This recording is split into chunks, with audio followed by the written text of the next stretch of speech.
आता पाहूया याच प्रकरणासंदर्भातल्या टॉप 9 बातम्या। गौरव आहुजाचा माफी मागताना एक व्हिडिओ समोर अश्लील चाळे करणारा गौरव आहुजा पोलिसांच्या ताब्यात। माझं कालचं कृत्य चुकीचं, मी मनापासून माफी मागतो। व्हिडिओतून गौरवचा माफीनामा। पुण्यात महिला दिनाच्या दिवशीच मद्यधुंद तरुणाचे भर रस्त्यात अश्लील कृत्य, व्हिडिओ व्हायरल। अश्लील कृत्याप्रकरणी गौरव आहुजा आणि त्याचा मित्र भाग्येश ओसवाल अटकेत।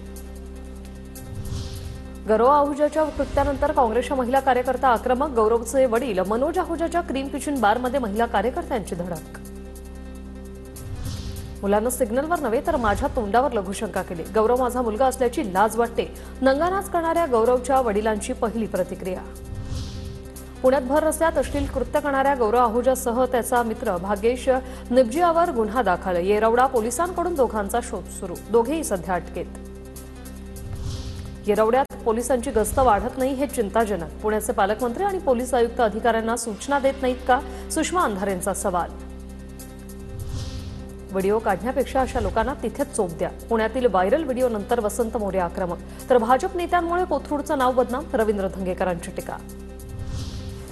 पुणे वेगवेगळ्या गुन्हेगारी घटनांनी हादरलं, कोथरूडमध्ये तरुणाला धारदार शस्त्राने मारहाण, सिंहगड रोडवर टोळक्याच्या दाम्पत्यावर हल्ला, खेडमध्ये ठेक्यावरून 2 गटात तुफान हाणामारी। पुण्यात आणखी एक अश्लील कृत्याचं प्रकरण समोर, सातारा पुणे एसटी बसमध्ये महिलेसमोर अश्लील कृत्य, 5 मार्चचा हा व्हिडिओ, विकृताला पोलिसांकडून अटक।